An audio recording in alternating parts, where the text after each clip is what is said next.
Good morning, everyone. Thank you for being here. This is Friday, March 14th, 9 a.m. in room 329, Committee on Health, and I'd like to welcome Vice Chair Lee Loy as well as Representative Takeuchi to this hearing. Just some ground rules. Excuse me. We have a suggested time limit of 2 minutes for each speaker. That's to enable us to wrap up and enable us to have decision-making before session, which we are actually required to do. Also, for those on Zoom, please keep yourselves muted and your video off while waiting to testify. If for any reason you're disconnected, you may attempt to rejoin the meeting. Actually, and also if we're disrupted by a false alarm, fire alarm, as has happened frequently in the last few days, we may have to recess and we would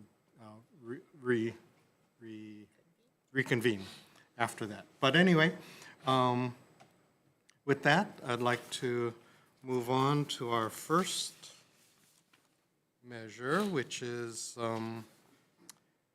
SB 1441, relating to the transition of the Oahu Regional Health Care System from Hawaii Healthcare Systems Corporation into the Department of Health, or not. First up, we have State Department of Health, Marion Suji. Good morning, Chair, Vice Chair, members of the committee. Department of Health strongly supports this measure, which would repeal the action that was taken in Act 212 that would transfer Oahu Region over to the Department of Health. We feel that we are able to accomplish the goal of utilizing the campus and other items that were intended with that, and just offer some clarifying amendments to the bill regarding the types of reports that you would ask for, and will be available for questions. Thank you. Thank you very much. Sean Sanada, Oahu Region. Good morning, Chair, Vice Chair, committee members. Sean Sanada, on behalf of the HHST Oahu Region. We'll stand in our lengthy written testimony in support and note that we are aware of the Department of Health's requested amendments, and we have no objections to those amendments if they are adopted, and I'll be happy to answer any questions. Thank you very much. Edward Chu, Hawaii HHSC. Good morning, Chair, Vice Chair, members of the committee. HHSC will stand on its written testimonies. In support, yes, thank you. Let's see, that's all the testifiers I have. We do have a statement from UH expressing support.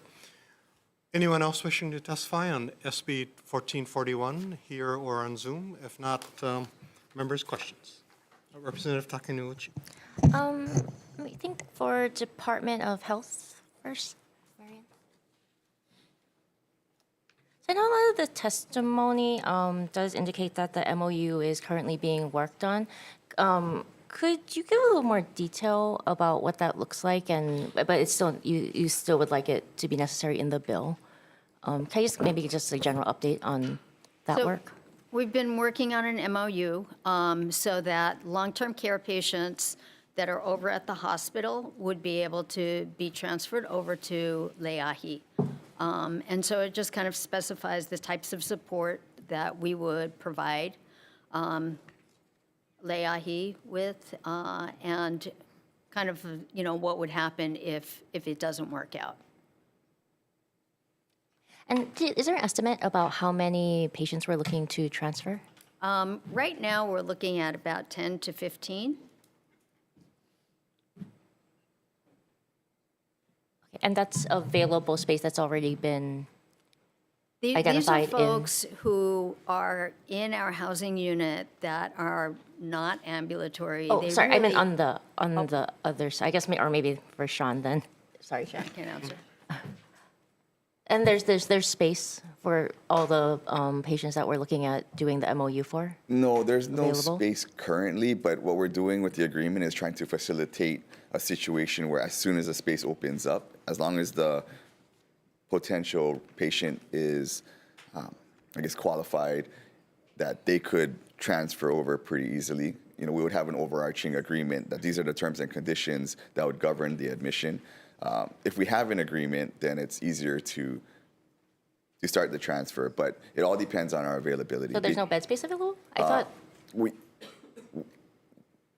When spaces become available, then we'll start the transition of a patient. But we had one space recently available, and we're currently in the process of admitting one right now. But it's a slow process. It's not like we can, if they have a need for 10 to 15, that all of a sudden we'll sweepingly bring 10 to 15 people in. It's on a case-by-case basis, because as I noted in prior hearings, us and all the other long-term care facilities have a staffing shortage, particularly with CNAs. As we have the staff to accommodate further admissions, then even though we have a space available, a bed available, we might not have the staff for that bed.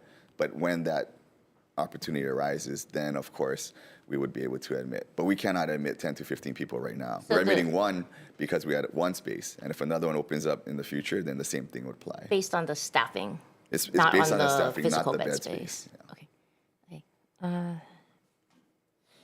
Okay. Thank you. Thank you. Any other questions, members?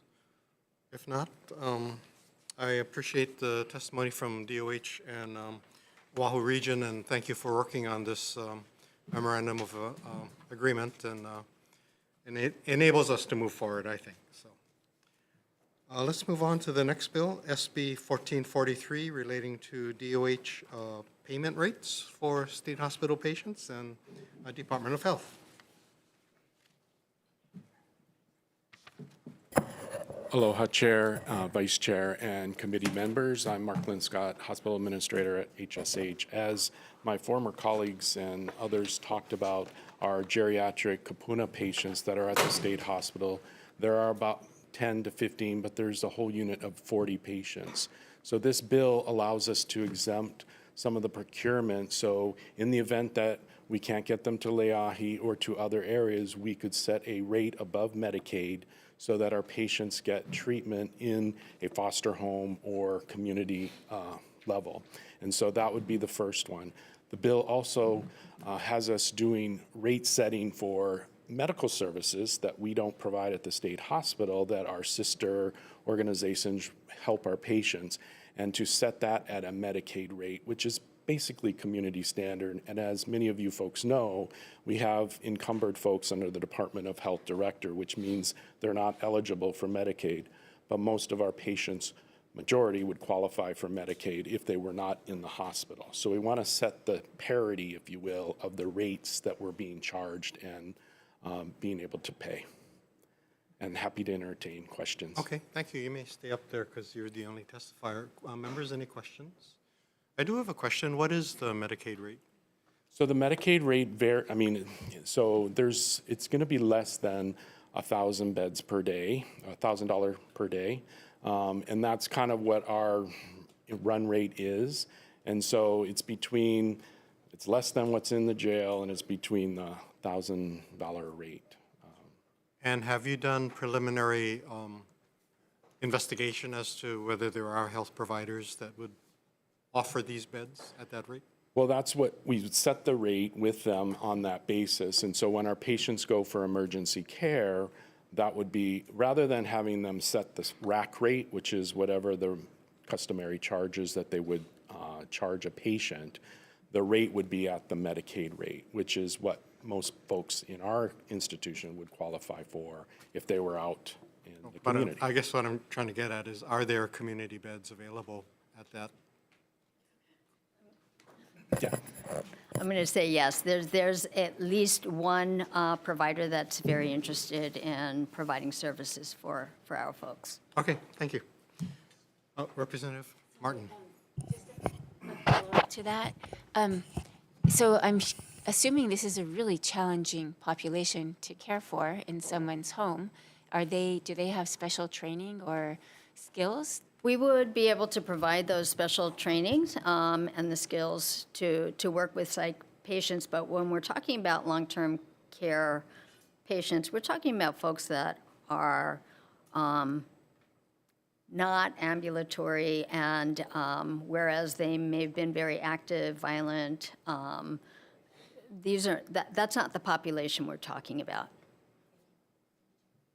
Thank you.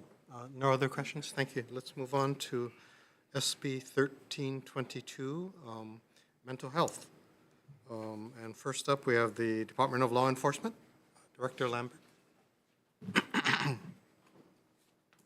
Good morning, Chair, Vice Chair, members of the committee. I am Mike Lambert, the Director of the Department of Law Enforcement. We stand in strong support of this bill. By allowing crisis intervention trained officers to make that decision in the field can reduce the time it takes for them to access care via the MHEW system. What it also does is allows officers the flexibility and discretion to utilize hospital services over jail. Because typically what happens is under a high stress situation, the officer, if there's a crime afoot, and they have to make the decision between ending the activity or calling the MHEW, sometimes they'll just arrest because it's just quicker and it places everyone at less risk. By giving that ability for a CIT trained officer in the field to say, you know what, I think it's best that we take you to the doctor, it allows that discretion. Right now, the MHE system is great, and there's nothing against it, but there are times where just calling is not practical. So we do support this bill. I'll be available for questions. Thank you. Well, still not used to seeing you out of uniform. HHSC, Edward Chu.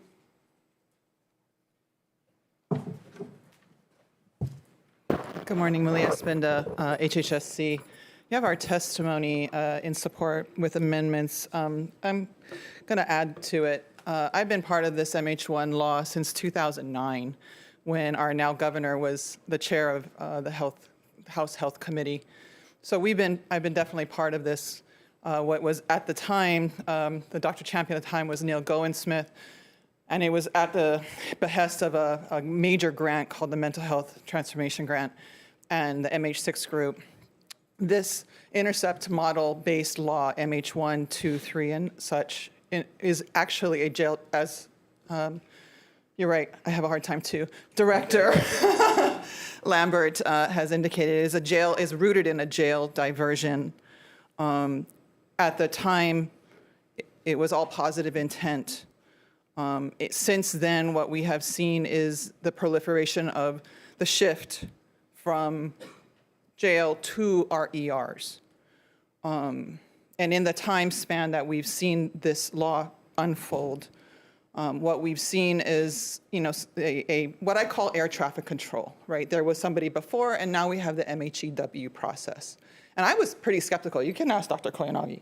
I was skeptical of the air traffic control being through Queens and that MHEW.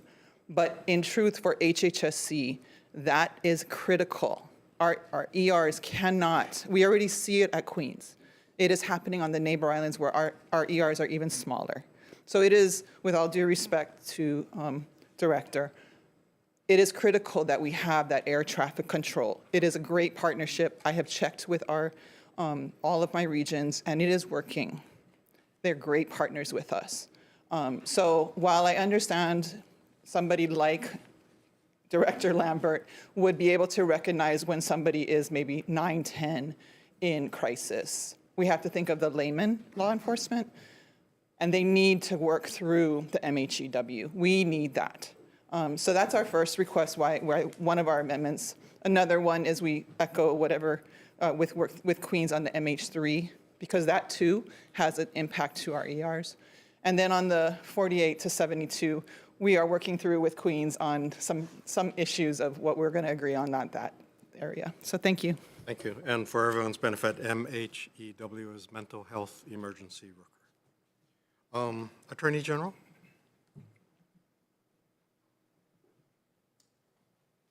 Hi, good morning, Chair, Vice Chair, committee members. Ian Suda with the Department of the Attorney General, providing testimony in support of this bill.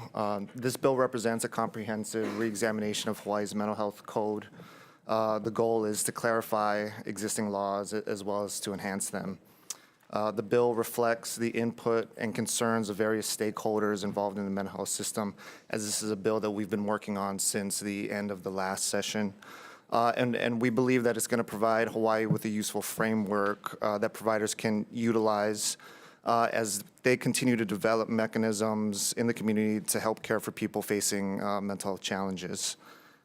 So specifically in our testimony, we're recommending that some revisions be made to the provision regarding emergency transport of individuals under an order for ACT that was made by the Senate Judiciary Committee in the preceding hearing.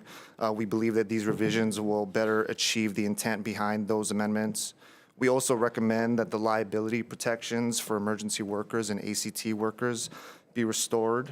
And other than that, I'm available for any questions that the committee may have. This is a pretty extensive bill. It's many pages, and you change one thing and it affects like 5 other things. So, you know, the complications are readily present, and I'm available to help explain this bill to the committee. Thank you. Appreciate that. I know a lot of work went into it. Thank you. Department of Health?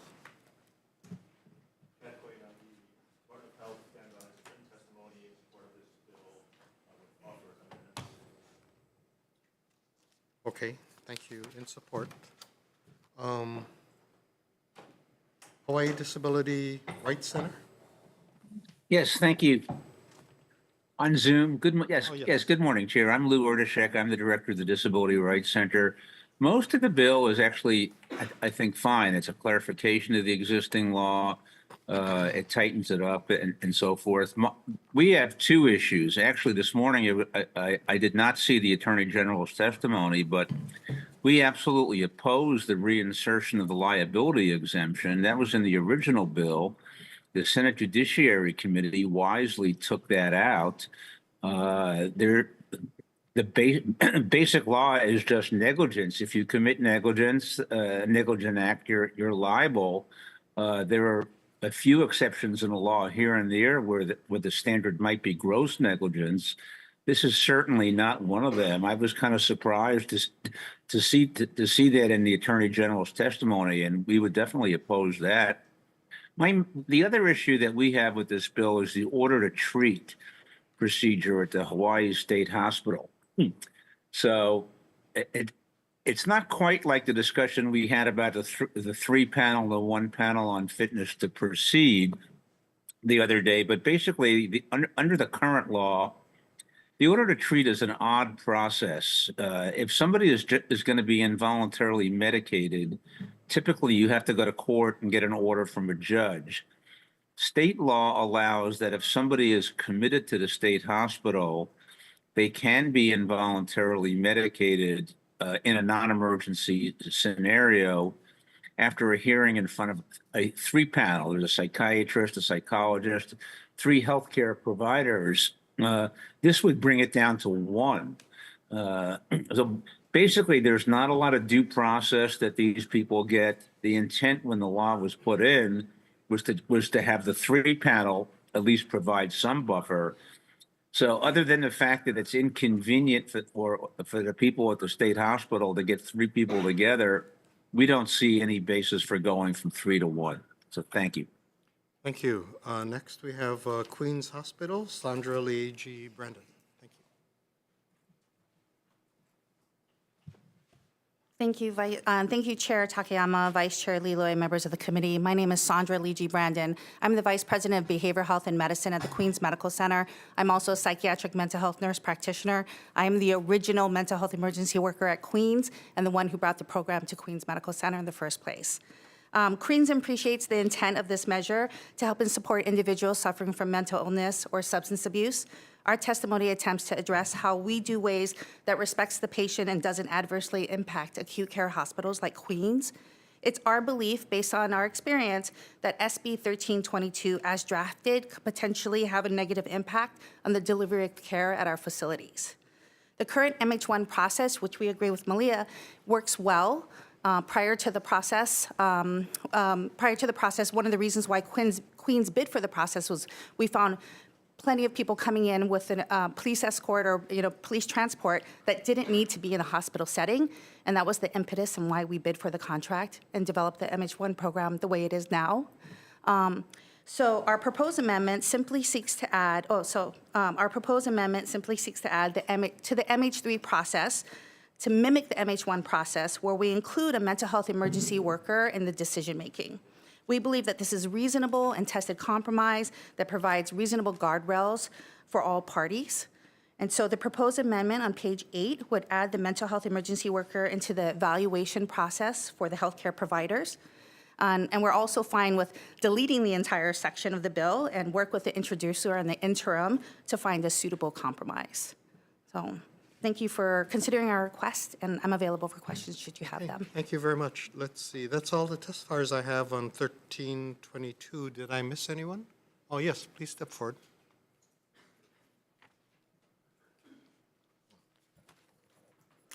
Aloha Chair Takayama, Vice Chair Kyoho Kapu Liloy, and committee members. My name is Carrie Ann Shirota. I'm the Policy Director for the ACLU of Hawaii. Apologize, our testimony was a little late, but it didn't get into the record.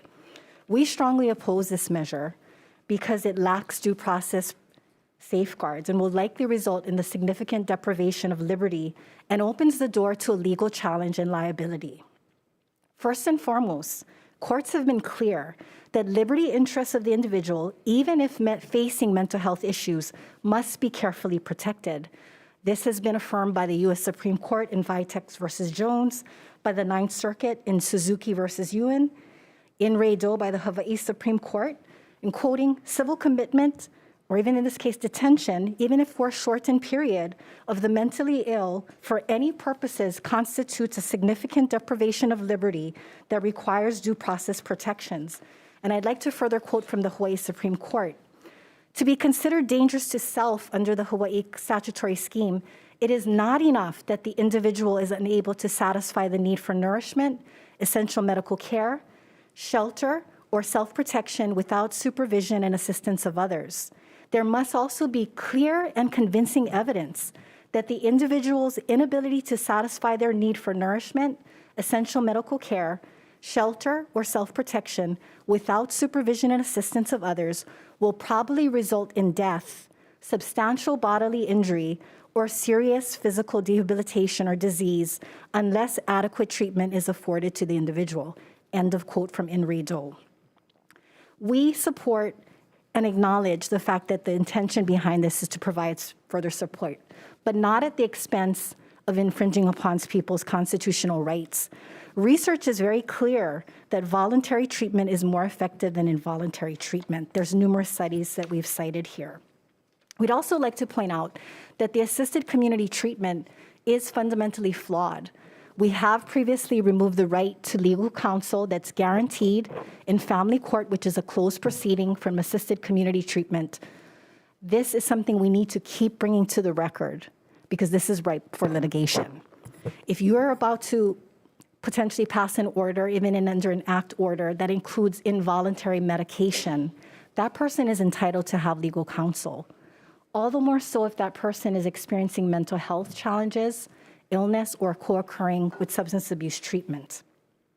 Second, we'd like to point out in the termination of the order that the proposed bill states that the court can only revoke the order if there is no objection to terminate an act order.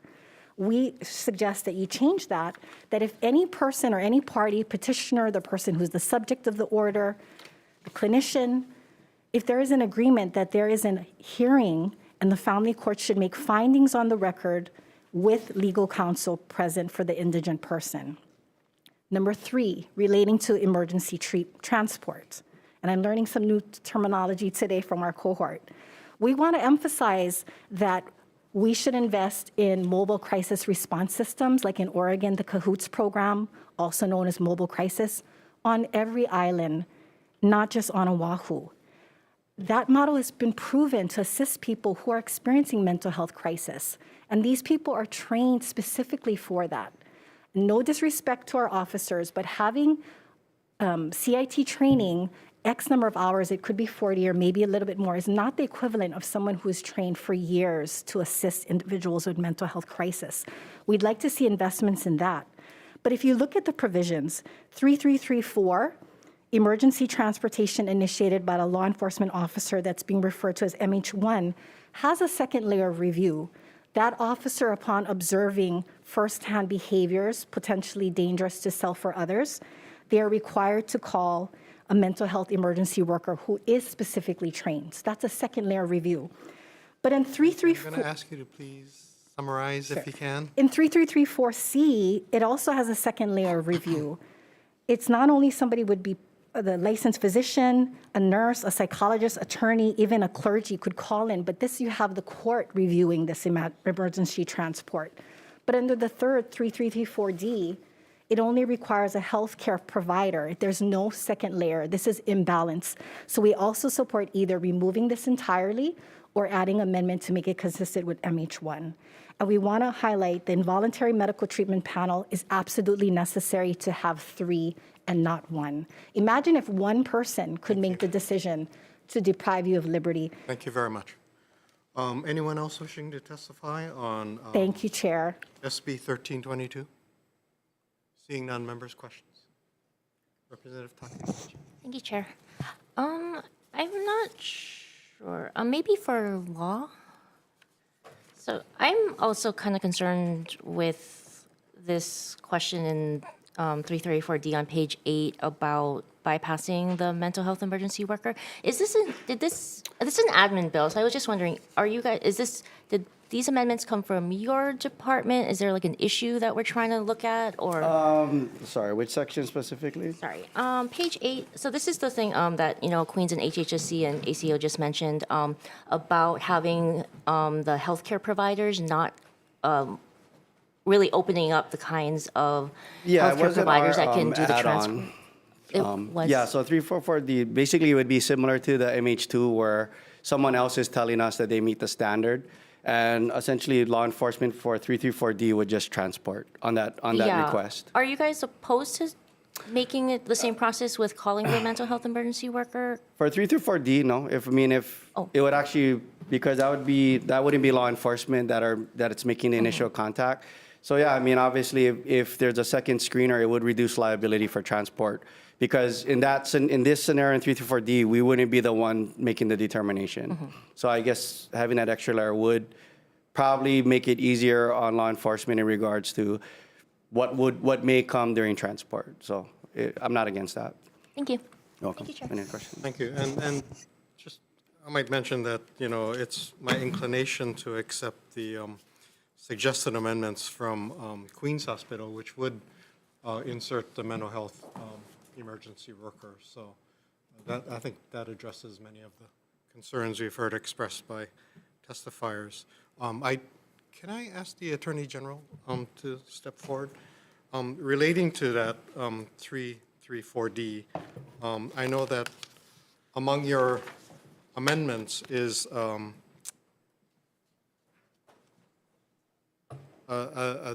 slight changes to 334D. So assuming we adopt the changes proposed by Queens, I would like you to be able to sit with Queens to discuss how their proposed changes would affect your proposed changes.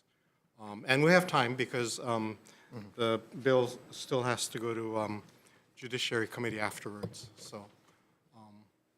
Certainly. Okay, thank you very we much. can do it. And just one comment on 334D. So this is one of those examples of us trying to enhance or clarify the procedures in existing law. 334D is essentially a reflection of what's located currently under 334-59A3, which is why it's called like MH3 1, 2, 3.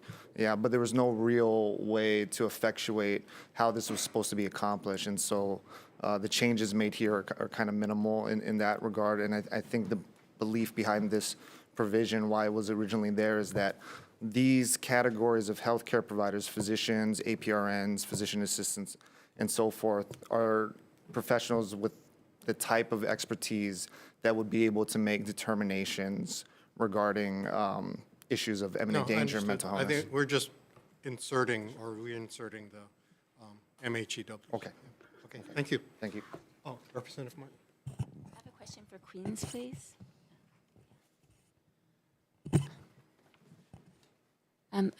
Two parts, actually. One is there any capacity issues with the mental health emergency workers? And second, are they successfully diverting people to our crisis center, our new crisis center? Is that working? Yes, so is there any capacity to the mental health emergency workers as in the number of people? Yeah, no, we don't have a capacity issue because Queens is a big system, so we're able to support that program. And as far as are we able to divert, yes, I can tell you statistically over 90% of MH1s used to go to hospitals, but that's down to like 60 or 70%. So we're able to divert about 20% to either community areas or now even to the BHCC, where we've even changed our algorithm to certain districts being able to go directly to the BHCC. Thank you. Thank you very much. Thank you for all testifiers. Let's move on to the next bill, SB 1422, Vital Statistics Special Fund, Department of Health.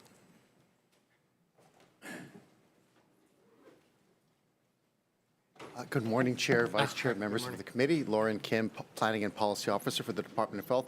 The department will stand on its testimony in strong support of this measure. This is a measure that effectuates the recommendations of the auditor to repeal the Birth Defect Special Fund and redirect funds to the Vital Statistics Improvement Special Fund, which is necessary to improve customer experience and to make sure that we preserve records dating back to the Kingdom of Hawaii. And I'm available for questions. Thank you for your support. You might stay up there since you're the only testifier on this. Members, any questions? Seeing none, I do have a, oh, I'm sorry. Go ahead, Representative Amato. Thank you, Chair. So, thank you for being here. Does the Department of Health think that the funding in the budget is sufficient to cover the Hawaii Birth Defects Program?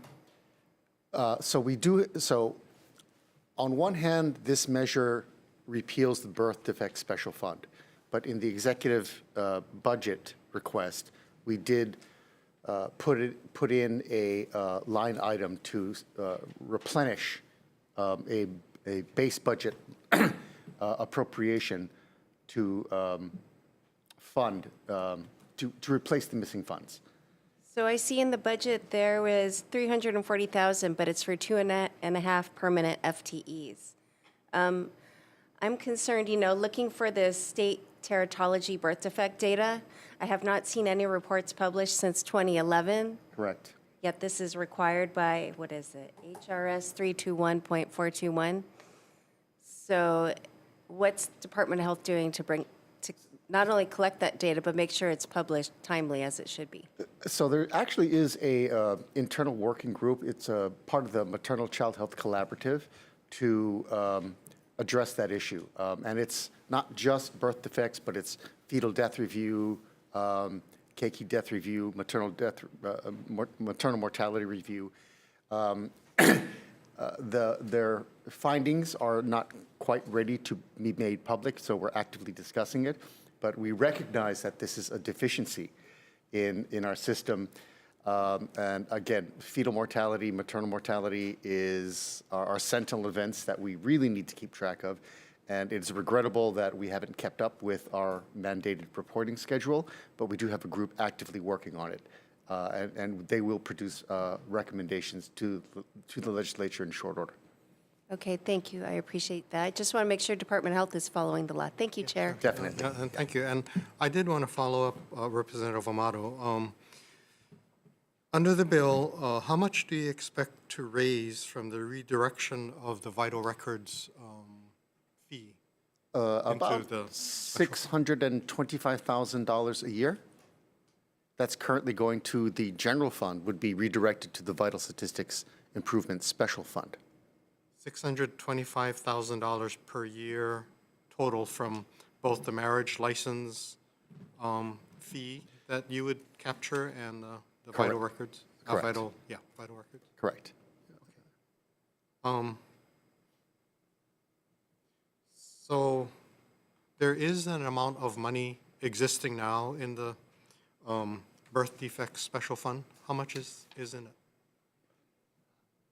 I'm sorry. I'll have to get back to you. I don't have the current balance at the tip of my tongue. So we've been collecting the $10 from the marriage license fee, to go into the birth defects fund. Correct.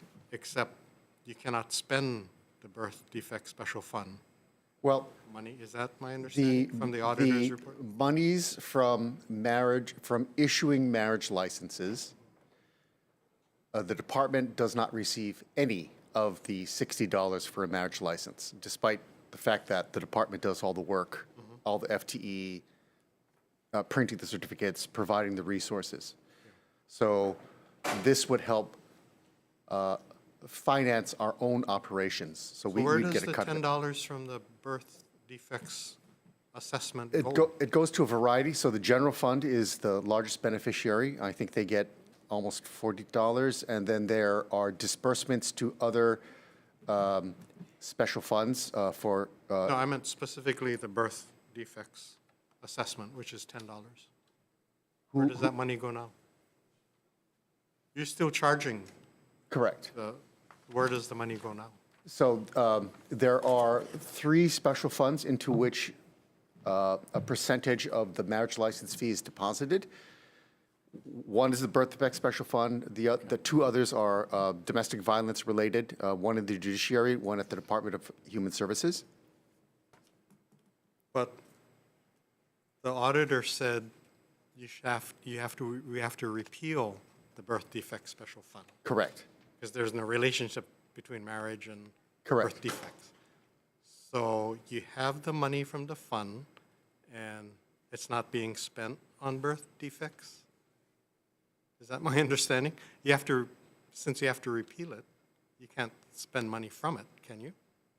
Correct, and that's why we have a line item in the budget to replace so that we can continue birth defects activities Okay. funded through general funds rather than through the special fund that we're proposing to be Okay. repealed. Okay. All right. Yeah. Well, thank you. Thank I'll you. pursue it later. Thank you. Move on to the next bill, which is SB 1433, harm reduction. And first up, we have Department of Health. Good morning, Chair, Vice Chair, members of the committee. I'm Tim McCormick with the Communicable Disease and Public Health Nursing Division of the Department of Health. The Department of Health is in strong support of this bill. Syringe exchange has been a critical public health program in Hawaii for decades, and this measure would allow a number of improvements to the current statute to really align the program with current best practices. The most important of these would be to permit the program to transition to need-based distribution. Hawaii is one of only 2 states in the country that currently still limits syringe exchange to a strict 1-for-1 exchange. When we're successful in getting people who inject drugs to take steps to reduce their risk by attending a syringe exchange program visit, and then we're not able to give the number of syringes that they need to ensure that they are able to inject with safe equipment, sterile equipment each time, we're really missing an opportunity. A number of the other provisions in the bill are really related to supporting that provision, and I appreciate the committee hearing this bill, and I'm available for any questions you may have. Okay, thank you very much. On Zoom, we have Hawaii Health and Harm Reduction Center. Hello. Nikos? Hello. Yep. Yeah, go Aloha, ahead. Chair, Vice Chair, members. Nikos Leverns on behalf of Hawaii Health and Harm Reduction Center. Hawaii took a great leap back 3.5 decades ago when it implemented its statewide syringe exchange program. And over 3.5 decades, our syringe exchange program has kept the incidence of HIV rates low amongst injection drug users and their intimate partners. We strongly support this bill, which moves us toward a needs-based program in alignment with best practices. And, syringe exchange also provides people access with acute care like that provided by our mobile medical unit, as well as HIV testing and screening and linkages to services, including treatment. So thank you to the Department of Health for their support over the years, and to you for advancing this bill. Mahalo. Thank you very much. Let's see. We have also on Zoom, Brett Kulbes. Good morning, Chair, committee members. My name is Brett Colbus, a 26-year Navy veteran and live in Eva Beach. I strongly oppose SB 1434. While the intent to improve immunization access is commendable, or are we? No, we're on 33. Sorry. Yes, we're on the, I oppose 1433. yes. This bill will fundamentally alter Hawaii's sterile needle and syringe exchange program. This bill poses significant risk to public safety and community health while potentially enabling drug use. Shifting to a needs-based distribution system from the current one-to-one exchange model could lead to dramatic increases in needle litter, as seen in cities like San Francisco. The exchange threatens the safety of our beaches, parks, and public spaces, putting children and residents at risk of accidental needle sticks. Expanding the program to include non-injection drug users sends a dangerous message that normalizes drug use. Rather than addressing the root cause of addiction, this approach risks encouraging and enabling substance abuse. The proposed liability protection for the program, participants, staff, law enforcement may have unintended consequences. While intended to remove barriers to participation, these protections could be exploited and potentially hinder law enforcement efforts to address drug-related crimes. Furthermore, this bill creates an open-ended program without clear limits or solutions to addiction. It risks straining our state's resources and budget, potentially at the expense of other vital services and treatment programs. Instead of expanding this program, we should focus on evidence-based addiction treatment and prevention strategies that address the underlying issues of substance abuse. I urge you to vote no on SB 1433 and prioritize solutions that truly help those struggling with addiction while maintaining the safety and well-being of the Hawaii residents. Mahalo. Thank you very much. Let's see, that's all the testifiers I have on this measure, but I might note that we have a number of written testimonies, both in support and more in opposition. So have I missed anyone wishing to testify on SB 1433 on Zoom or present? May I please testify? Yes, please tell us who you are. I'm Mary Healy, and I'd also like to testify in opposition to this bill. I'm concerned about the normalization that this can cause and facilitating further drug abuse in the state. And like the previous testifier stated, I think that their money could be spent to facilitate drug prevention. And for those reasons, I oppose this bill, and I hope that we maintain the previous program. Thank you. Thank you. Anyone else wishing to testify? If not, members' questions. Representative Chan. Question for Department of Health.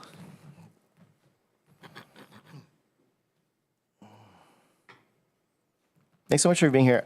So I understand the intent of the program, but I'm just wondering, how does this look in practice? And how is the needs-based program determined for like someone who comes in? How do you determine what the need is? So it would be the number of, they would indicate the number of syringes that they need. Right now, they bring in syringes and they can only get the number that they have. Often what happens is people lose syringes, they're stolen or they're confiscated, and they go to the syringe exchange program without any needles, and at this point, the program has to turn them away. And so that's really missing that critical opportunity to intervene when those people are taking steps to access sterile equipment. Does that answer your question? So it's just based on what the person says their need is? Indicate so they need. If someone came in and said, I need 100, we would just give them 100? Right. And 100, that sounds like a large number, but particularly on neighbor islands where people have more limited access to the program and they may be visiting the program once a month or once every 2 months, we currently see numbers like that. So that wouldn't be an unreasonable amount in a situation like that. Okay. All right. Thank you. If you could remain there. Members, any other questions? Representative Wolf.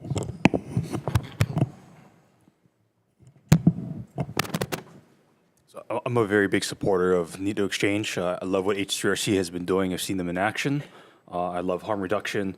I just had a question. So how many providers are out there that are part of this program? So in terms of access for the various houseless community members to be able to access these points of contact to get their needle exchanges, how many do we have across the state? Right. So by statute, there is a single syringe exchange program. It has been statewide for decades. So as you indicated, it's Hawaii Health and Harm Reduction Center that operates the syringe exchange program. The program operates through mobile outreach. So they have vans and individuals going out in response. They have fixed site vans that have fixed routes.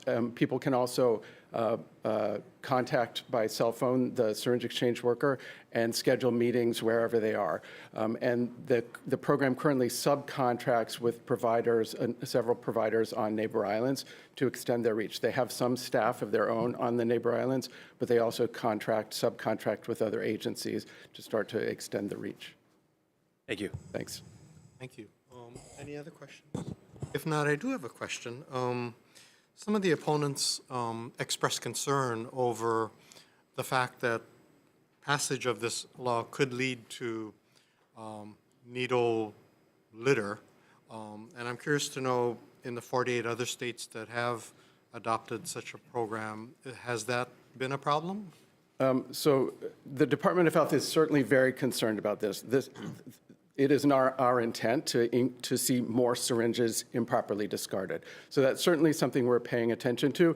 Just a point of clarification, the fact that there are only 2 states that limit syringe exchange to 1-for-1 doesn't mean that every state has syringe exchange. So it's not 48 states that have syringe exchange. There are some states that prohibit it entirely. Oh, okay. So just as a point of clarification, the available research indicates that needs-based syringe programs are not associated with higher rates of improperly discarded syringes. In Hawaii, in 2001, we passed a bill to permit pharmacies' sales of syringes to prevent bloodborne pathogens. One of the concerns when that bill was passed was this issue, was that increasing access to syringes and whether that was going to correlate with increases in improperly discarded syringes. So that initial 2001 bill had a sunset. We really looked very closely at any issues with improperly discarded syringes. We really did not see significant issues. So in 2004, the legislature made that bill permanent. So we have some experience with that kind of increasing access and seeing if it had an impact, and at that point it did. It's certainly something we will be paying a lot of attention to. Okay, thank you very much. Thanks. I don't have any other questions. So thank you. Let's move on to SB 1431, viral hepatitis, Department of Health. Oh, you. Tim McCormick again, Communicable Disease and Public Health Nursing Division with the Department of Health. The department strongly supports this bill as well. Viral hepatitis is a winnable battle.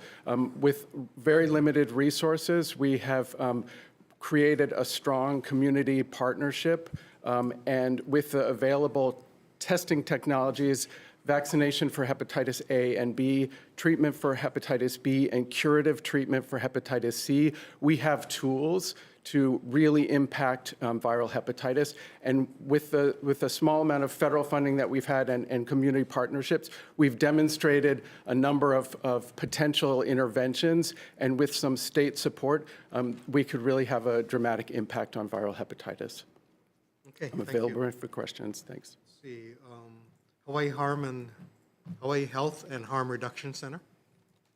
Aloha, Chair, Vice Chair, members. Nico Sleverins on behalf of Hawaii Health and Harm Reduction Center.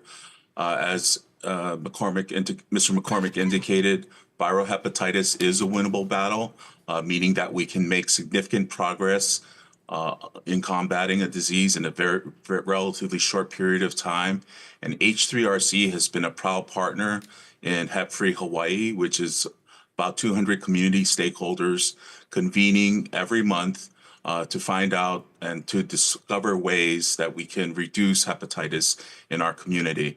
We currently have a plan, viral hepatitis elimination plan, Hep Free 2030, which I linked to in my testimony, and we can really make significant inroads on hepatitis, which is a significant cause of liver cancer in our state. So I thank you for allowing me to testify, and I'd be happy to answer further questions. Mahalo. Thank you. Also on Zoom, Aloha Care, Mike Nguyen. Please proceed. Good morning, Chair, Vice Chair, members of the committee. Standing on a written testimony and support. Thank you. In support, thank you. Anyone else wishing to testify on SB 1431? Members, any questions? Oh, Representative Martin. Department of Health. So the one question I had is you're eliminating the department's ability to provide medications for newborns of indigent mothers. Is that because those services it's obsolete, those services are being provided by some other provider? No, the department, even without this in statute, the department has that ability. So it was unnecessary. While you're up there, I do have a question. The measure proposes educational awareness and prevention programs.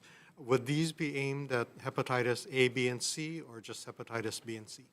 Yeah, so really all of our objectives really focus on hepatitis B and C, but in addressing hepatitis, there's a lot of synergy in addressing the various types of hepatitis. It's important for people to understand the differences. They might have had hepatitis A and think, oh, I had hepatitis, I don't need to be vaccinated for hepatitis, when we're talking about different infections. And so there's education across the board. And often when we vaccinate for hepatitis B, we're giving a combination hepatitis A and hepatitis B vaccination. So really this program would, to some extent, address other forms of viral hepatitis other than B and C, but B and C are really the most critical because they lead to chronic infection, liver cancer, and deaths. And so really that's kind of how the objectives are really framed. Okay, I see. Yeah. So we don't need to specify hepatitis B and C as the primary targets then in these We don't programs? think it's necessary, but if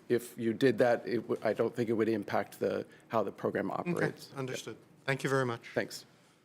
If there be no other questions, let's move on to SB 1447, cease and desist orders. Department of Health. Good morning again. Lauren Kim, Department of Health. Department strongly supports this administrative measure, which which requires care home operators who have findings of health and safety and orders to close, requires them to not operate during the appeals process. So this is a bit of a loophole. An inspector or surveyor goes into a care home, finds that there are an insufficient number of fire extinguishers, or exits are blocked, or there's an insufficient staff to patient ratio, and we order them to close. And due process being what it is, they have the ability to appeal. However, during that appeal process, they can still maintain business operations, and we believe that this is a risk to vulnerable individuals, and they have the right to appeal. But we have produced findings that these patients are at risk, and they should not be allowed to maintain operations during the appeal process.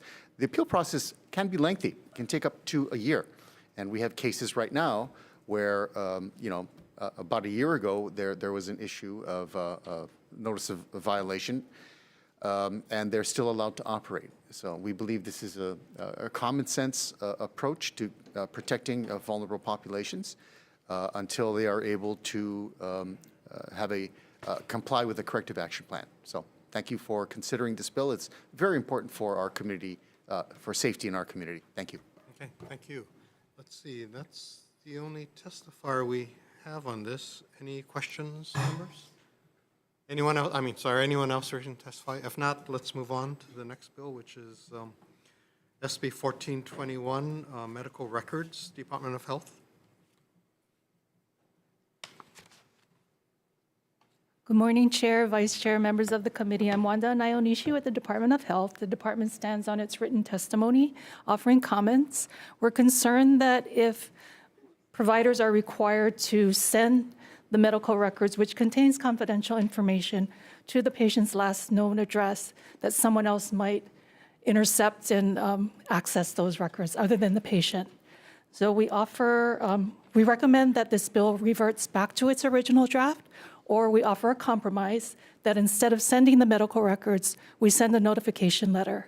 with instructions on how to access their medical history. On a personal note, when 2 of my providers retired, they did that. They sent me a notification letter with instructions, and I just had to make an appointment to pick them up if that was what I chose to do. So, Okay, thank you. Queens Health Systems? Aloha, Chair, Vice Chair, members of the committee. We have similar concerns the Department of Health has. We've also offered up a friendly amendment that we think seeks to strike balance and effectuate the intent of the bill. Happy to answer any questions. Thank you. While you're up there, if I can, well, maybe I just ask you. So the original bill as introduced had this language in it, and it was removed by the Senate?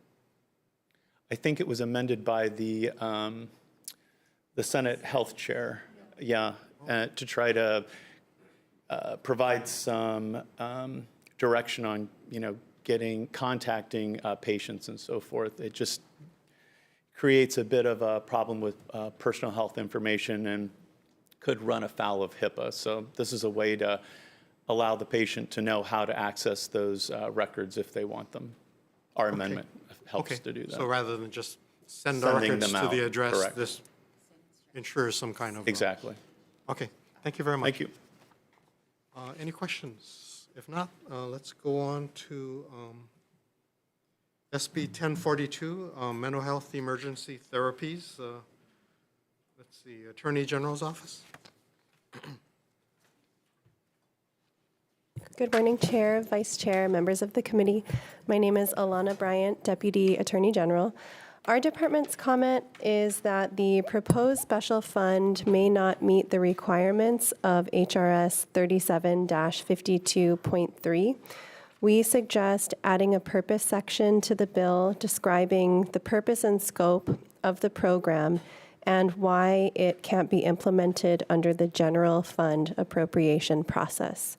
We also note that per HRS 37-52.3, special funds must demonstrate the capacity to be financially self-sustaining. So a financially self-sustaining funding source may need to be added to this bill. I'm available if you have any questions. Thank you.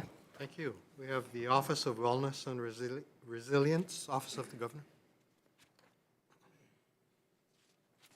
Morning, Chair, Vice Chair, members of the committee. My name is Dr. Trina Orimoto. I'm the Deputy Director at the Office of Wellness and Resilience.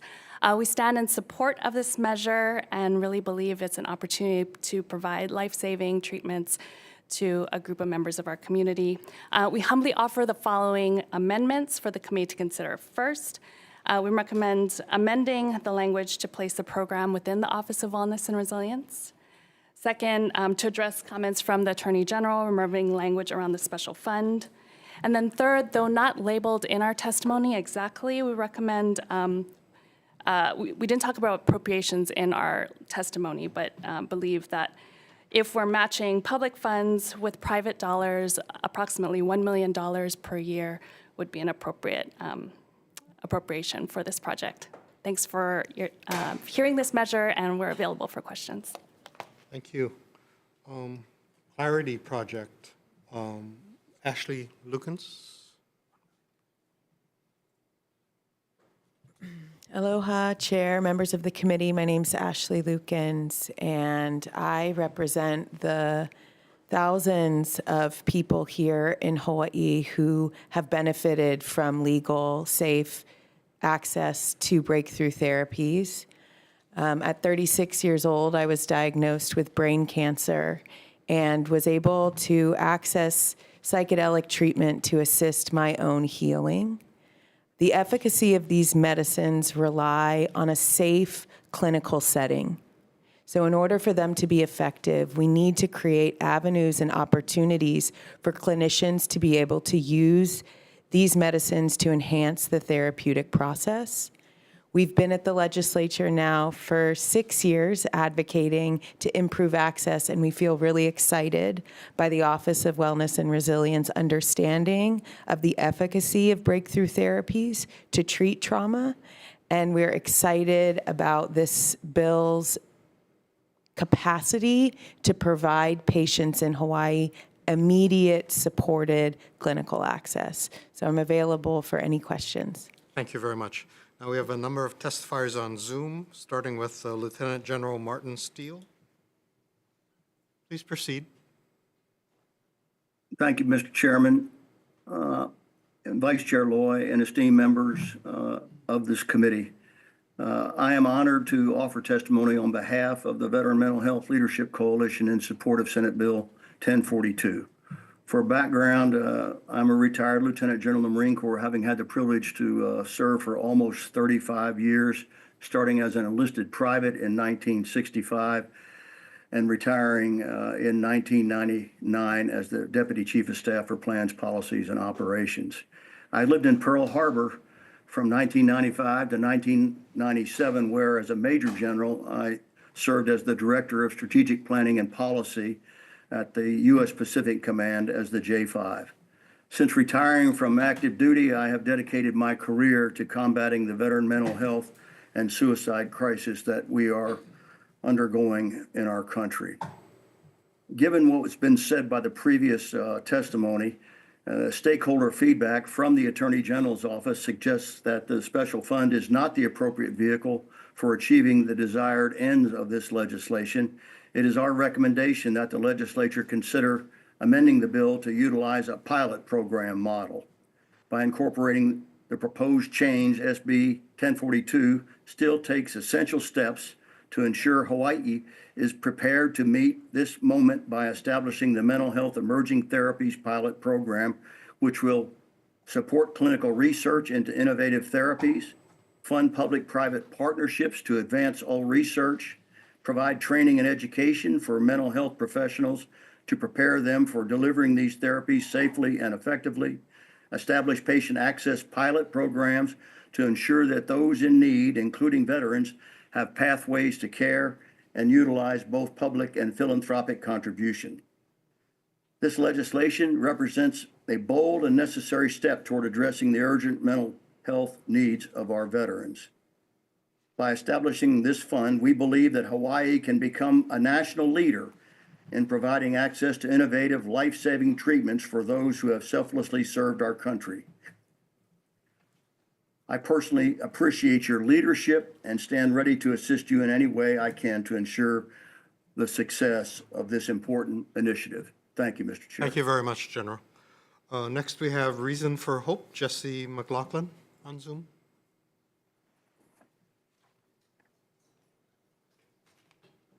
Aloha, Mr. Chair. Thank you for the opportunity to testify. My name is Jesse McLaughlin. I'm Director of State Policy and Advocacy at Reason for Hope.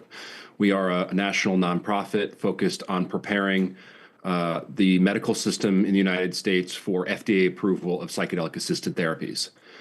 Psychedelic-assisted therapies like psilocybin and MDMA do not fit neatly into our existing mental health care model. They are not take-home drugs. They are intensive talk therapy that is supported by a supervised dosing session under the care of licensed and clinical providers. Quite simply, we do not have a current mental health infrastructure or trained workforce to support equitable access to care after FDA approval. And so what this bill contemplates and what other states are doing to get ahead of the game and be ready for FDA approval is to begin making investments into workforce development and training through the funding of FDA clinical trials. Not for the purpose of drug development, not for the purpose of subsidizing big pharma.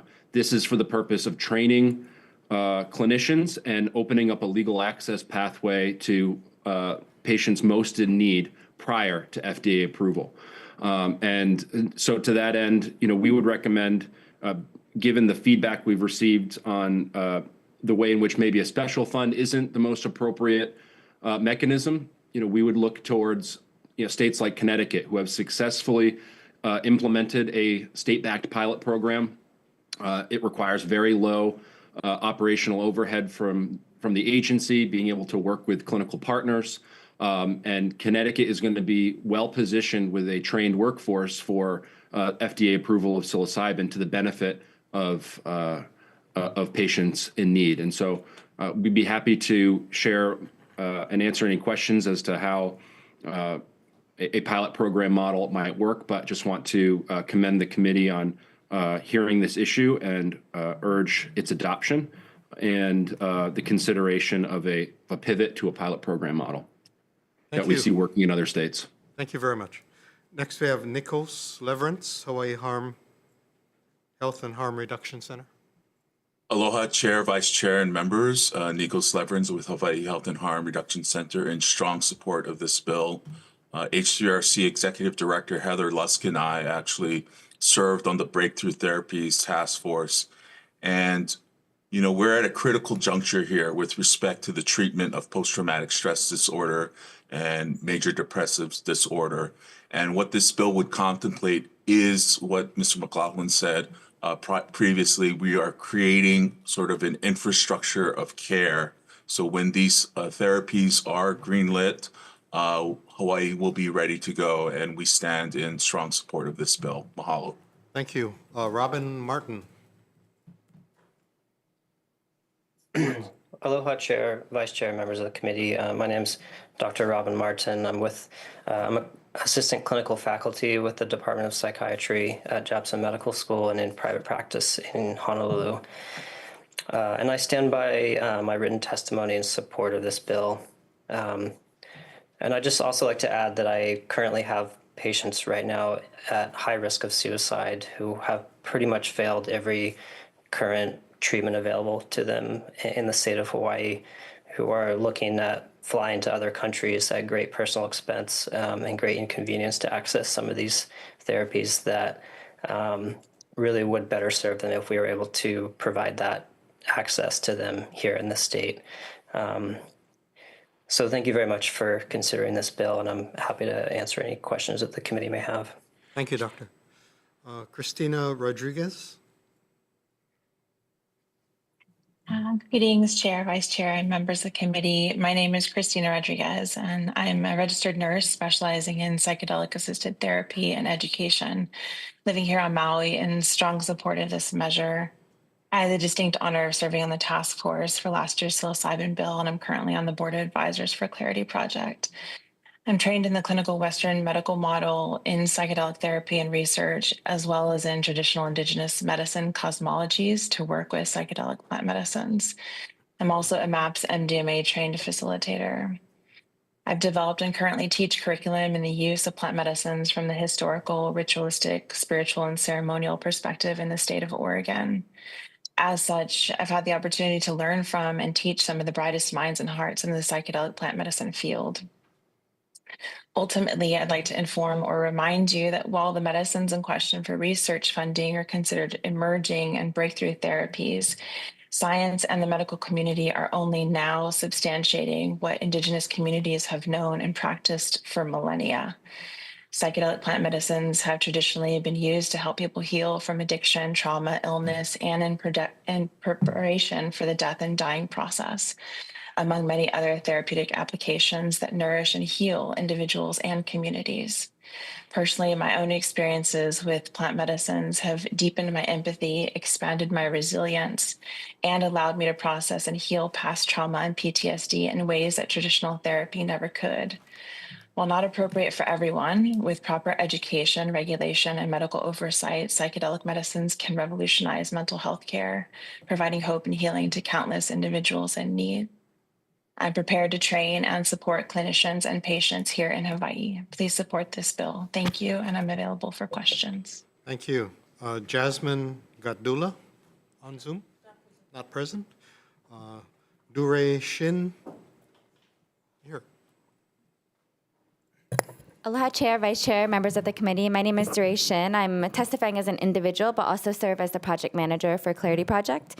We want to just indicate strong support for Office of Wellness and Resilience amendment request, which one will add a purpose to the bill, and it'll change a special fund to a pilot program, which will resolve the comments from the AG's office, as well as the Department of Budget and Finance. And it also simplifies the scope of the pilot program itself. In reading through the 111 pages of testimony, just noting that there were no testimony at all in opposition. So just the power of that and the positive benefits that the outcome of this bill would have. And just to share one example, the therapies that we primarily want to focus on in this pilot program will be psilocybin and MDMA, which have both been granted breakthrough therapy designation by the FDA. One of the reasons MDMA got that designation was because in one of the studies, they found a 67% complete resolution of symptoms for PTSD. So just the groundbreaking nature of the results in these studies is why we really want people in Hawaii to have access to these therapies. Thank you, and available for questions. Thank you. On Zoom, Lynette Averill.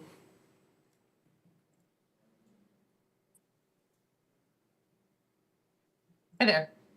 Thank you so much for the opportunity to be here. I strongly support SB 1042. This issue is deeply personal for me. My father, a U.S. Marine, died by suicide after years of struggling with ineffective treatments, and his life and subsequent death shaped me personally and professionally. As a researcher and practicing psychologist specializing in PTSD, depression, and suicidality, I have worked with many patients who did not find adequate healing through traditional available interventions such as SSRIs, or who found relief only to the point of tolerating existence. I don't believe that is sufficient. I have led many studies, both as a researcher and clinician, on novel rapid-acting therapies like MDMA and psilocybin, both of which have been designated by the FDA as breakthrough therapies for their ability to provide safe, fast-acting, robust, and long-lasting relief where traditional treatments fall short. I can tell you firsthand this legislation is timely, important, and feasible, as I have the great opportunity of leading the Texas program, House Bill 1802, that passed in the 87th legislative session, which funds a psilocybin trial for veterans with PTSD. And while we have just started dosing for this trial, we have had literally hundreds of veterans come forward saying that they are desperate for something that may work, and hundreds of other people, non-veterans, come forward saying the same thing. And I will say that the results are nothing short of remarkable thus far. Importantly, I will note also that not only are we treating individuals who have not found healing elsewhere, we are creating a groundswell in terms of professionals who have training and budding expertise in administering and facilitating these sessions in a safe, ethical, and medically supervised way. Certainly, I think these interventions represent a bit of a paradigm shift in how they are done, which is likely how and why we're seeing the results we are. And I will note that most clinicians are not going to be like Mr. Rodriguez, who spoke just a moment ago, who have significant background in these interventions. Even incredibly well-trained and skilled clinicians and providers do not have training in these interventions, and it is critical that Hawaii takes steps to pioneer this work on the island and build more people like Mr. Rodriguez who would be able to provide high-quality care in this space. Thank I you. think the other point I would make very briefly is just that it's critical to explore pilot programs like this to support patients in accessing these now prior to FDA approval. We must consider undertreated or untreated mental health concerns as life-threatening illness, just as we would a cancer diagnosis, because that is the reality. Funding a pilot program like this ultimately will be saving lives, as well as providing that opportunity to build infrastructure now. Thank you. Other Thank you very states, much. Texas, Connecticut, elsewhere, urge you to pass it, would be incredibly important. Thank you. Edith Garcia on Zoom. Aloha, my name is Edith Garcia and I'm a Navy veteran. I traveled from Hilo to testify today for SB 1042. Like many service members, I struggle with PTSD, anxiety, and depression.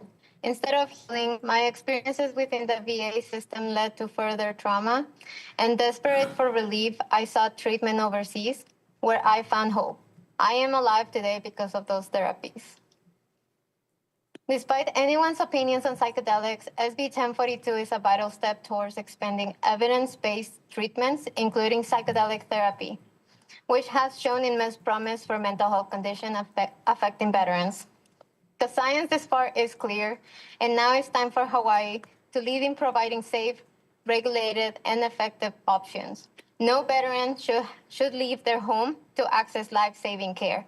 I fought for this country, and now I ask you to fight for veterans' right to heal here in their homeland.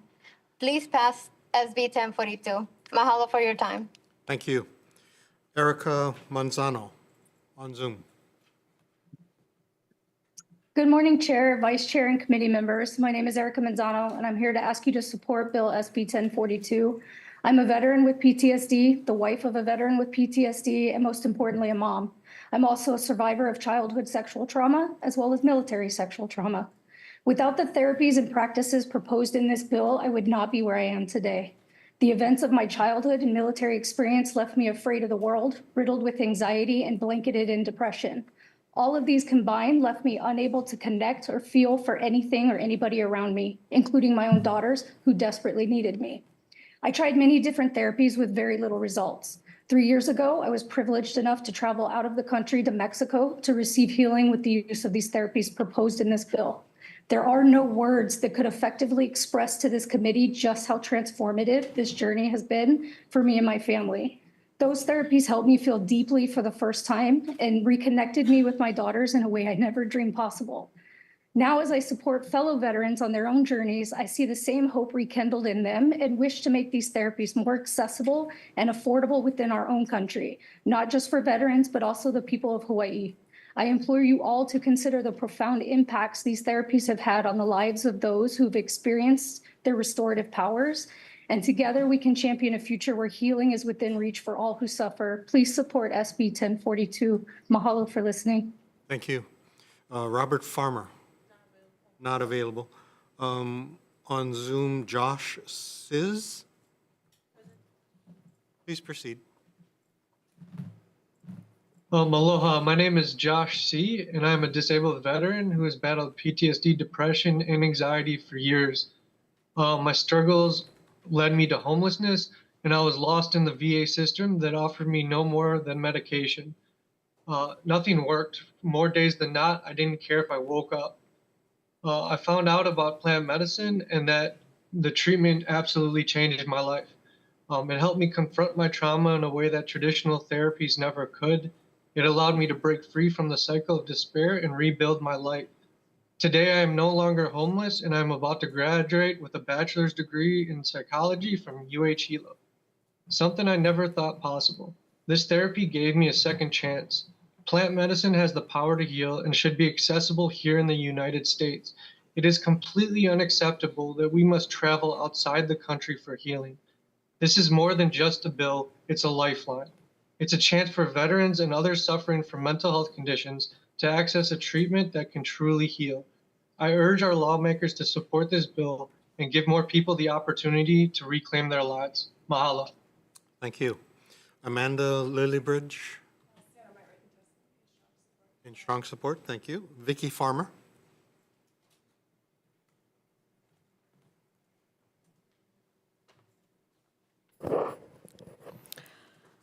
Aloha, my name is Vicky Farmer. I flew in from Kona this morning to be here. I am a military spouse. My husband served in the U.S. Army for 22 years. He completed 10 combat deployments as a Special Forces Green Beret. He left the VA on 13 medications that left him feeling like a zombie. We tried many therapies that barely scratched the surface. Several years ago, we found ourselves in crisis, a place no one wants to talk about, no one wants to face: suicide. My husband survived the war abroad, but almost lost the war at home. That same year, there were many headlines about psychedelic medicine and veterans, and truth be told, I thought it was crazy. I was very skeptical, but I remained open. I delved into the research, documentaries, podcasts, articles, study after study, and came across Vet Solutions, a nonprofit started by Marcus and Amber Capone to support veterans and their spouses. My husband and I applied and received a grant to access plant medicine outside of the country. For the first time in years, my husband experienced profound relief.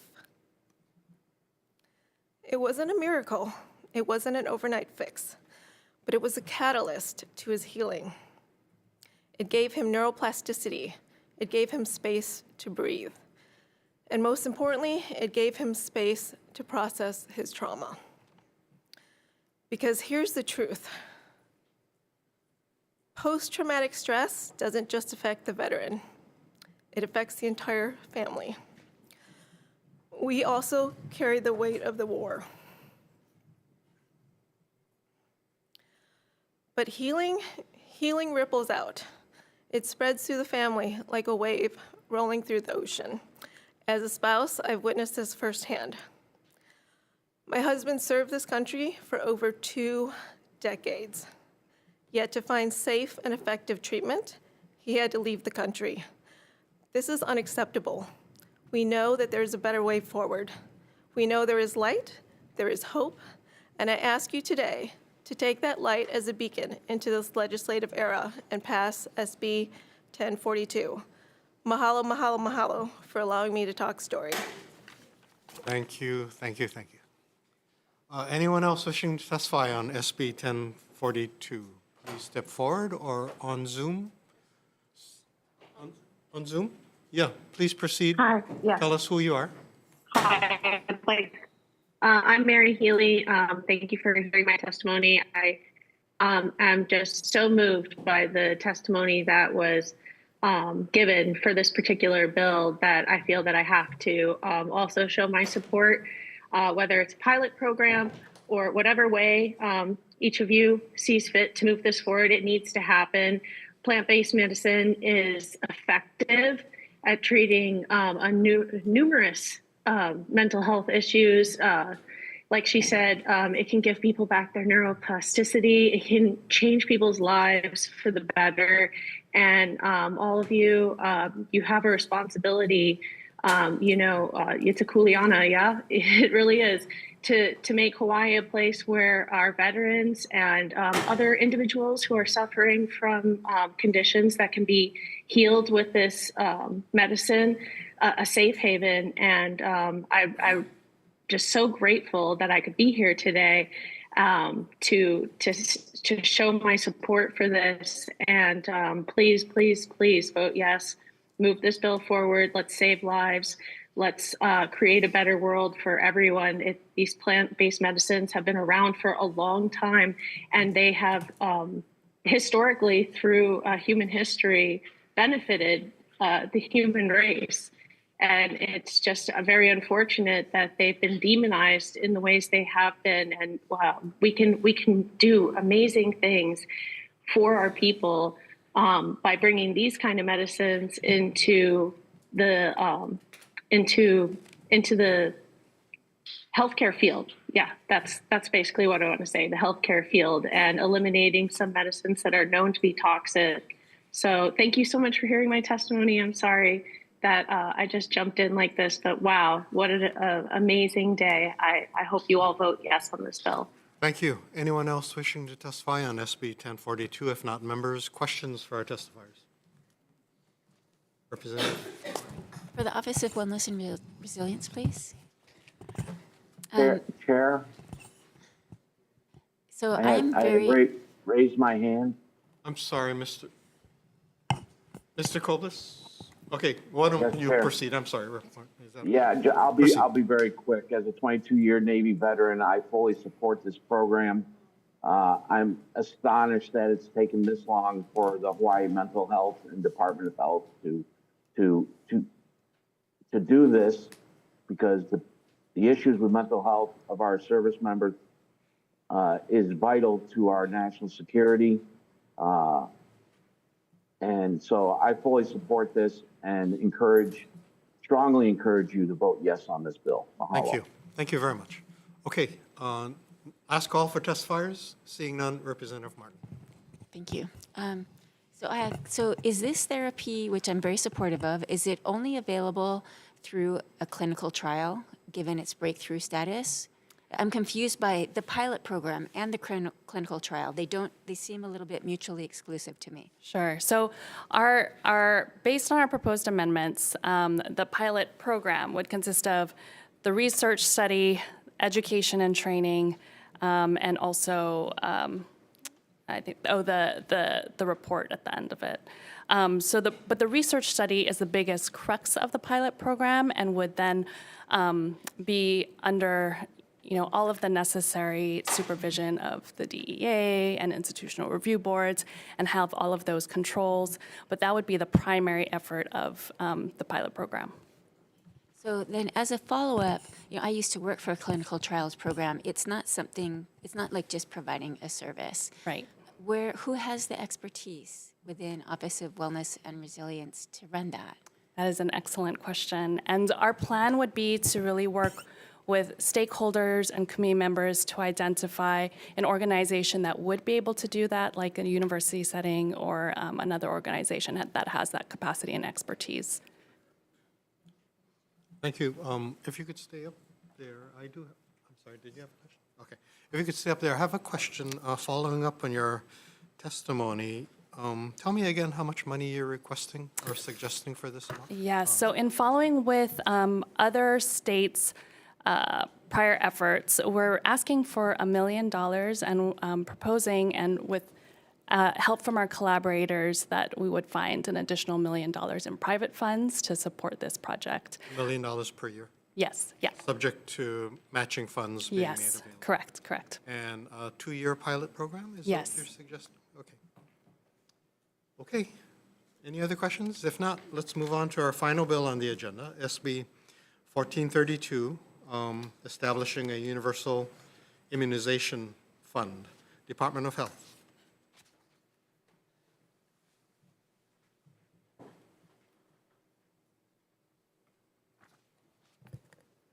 Aloha, Chair, Vice Chair, and members of the committee. My name is Nathan Tan. I am the Deputy State Epidemiologist in the Disease Outbreak Control Division. The department stands on our written testimony and strong support of SB 1434 SD1. By centralizing public and private sector immunization procurement within the Department of Health and leveraging bulk purchasing power through federal or state consortium contracts, this initiative will lower private sector costs and improve access to needed immunizations for all Keiki families, communities, and healthcare providers statewide. We request several amendments to clarify the program's structure, assessed entities, fiscal management, and available brand choices. We will remain available for questions. Thank you very much. Thank you. Tax Foundation of Hawaii on Zoom. What's up? Good morning, Chair and members of the committee. This is Jade McMillan on behalf of the Tax Foundation. We've submitted some comments on the measure. In our comments, we noted that we feel that the new special fund program constitute a new tax on health insurers. So we generally don't agree with this new tax, and we feel that establishing a special fund is inappropriate. So we would really question the need for this particular way to finance the program. Thank you. Okay, thank you. Also on Zoom, Aloha Care, Mike Nguyen. Good morning again, Chair, Vice Chair, members of the committee. Mike Nguyen, Public Policy Director for Aloha Care.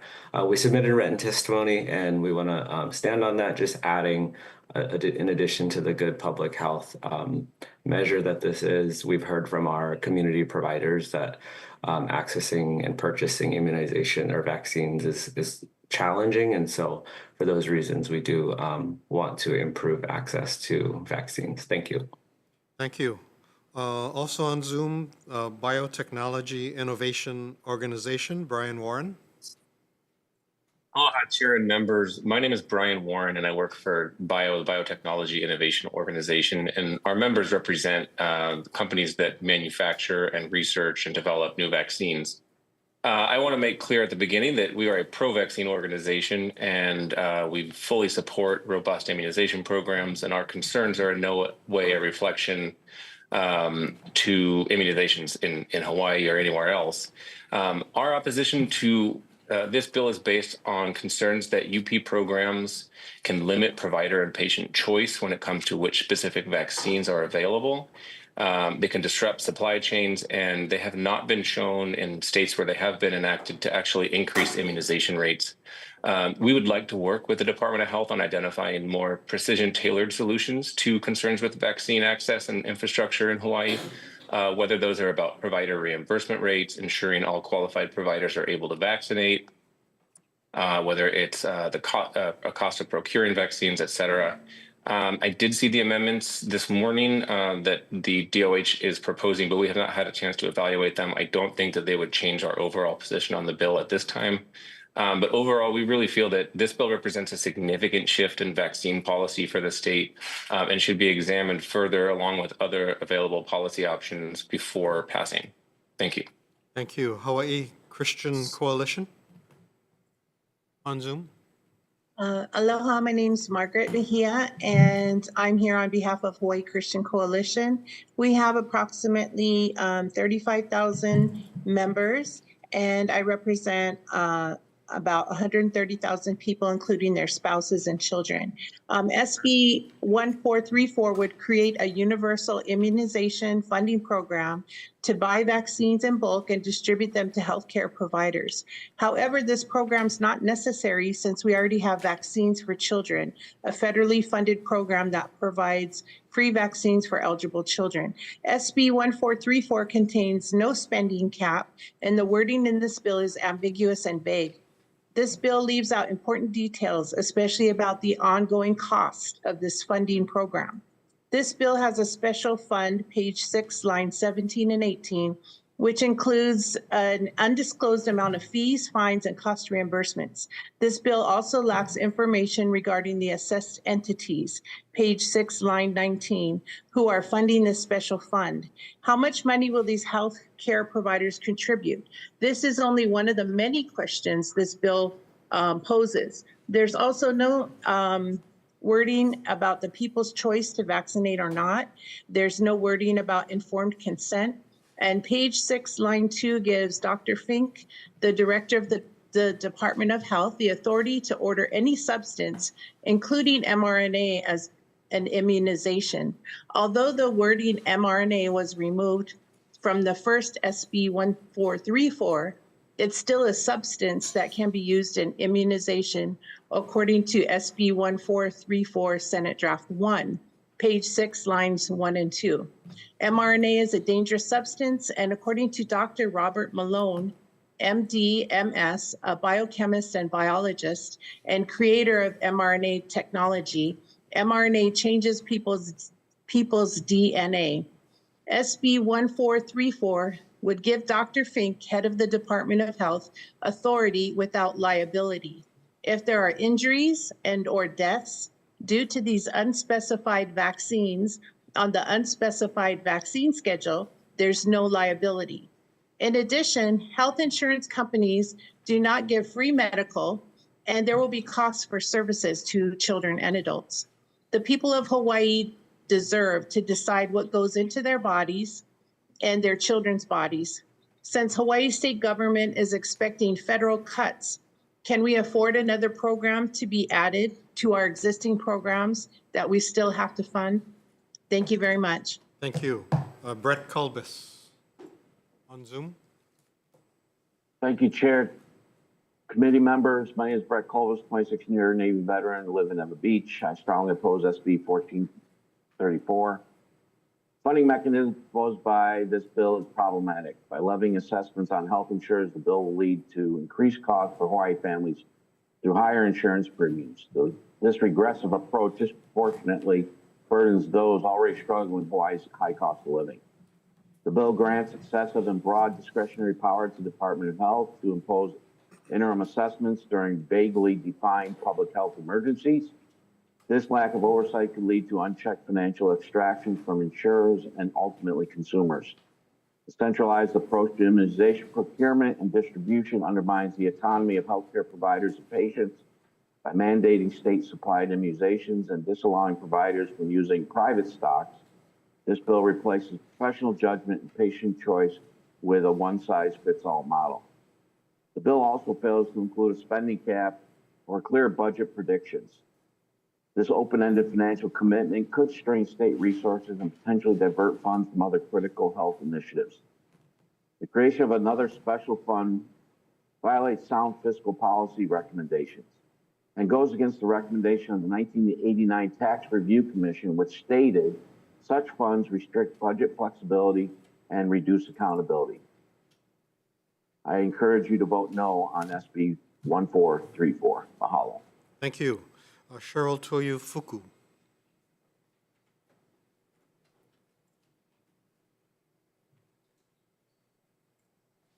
Good morning, aloha representatives. My name is Cheryl Toyofuku. I'm a mom, I'm a grandmother, I'm a retired registered nurse.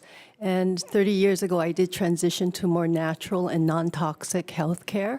I am in strong opposition to SB 1434 relating to the Universal Immunization Funding Program.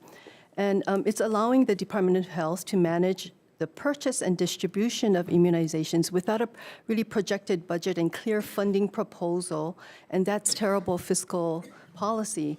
Establishing a special fund to purchase vaccines for future use appears inappropriate, as it would impose a new charge and cost on health insurers and health plans.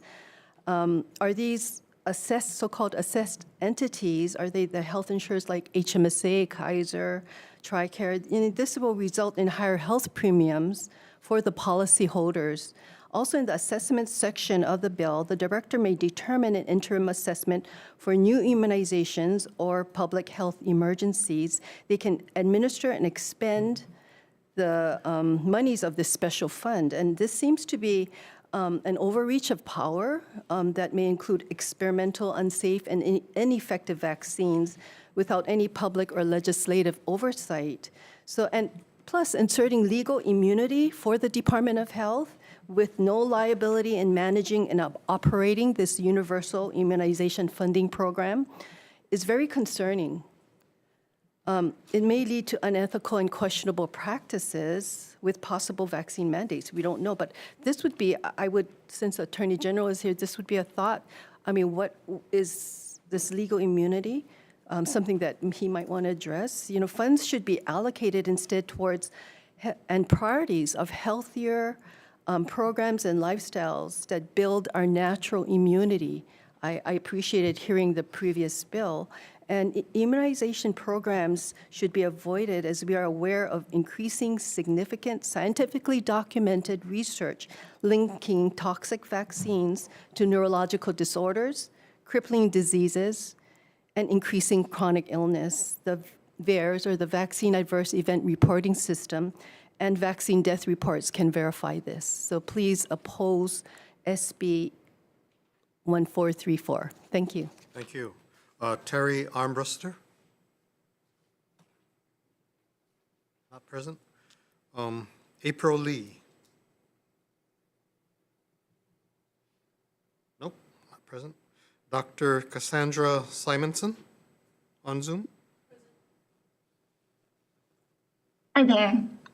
My name is Dr. Simonson. I'm a pediatrician in Maui, where I've worked with the underserved and Native Hawaiian Keiki for over 10 years.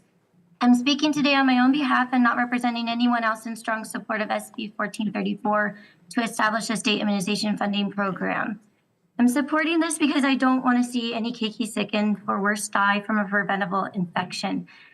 With the uncertainty at the federal level and the growing measles outbreaks across the country, it is imperative that Hawaii shore up our public health defense and secure our own supply of immunizations. We may not be able to rely on the federal government to supply or pay for them much longer through the Vaccines for Children program.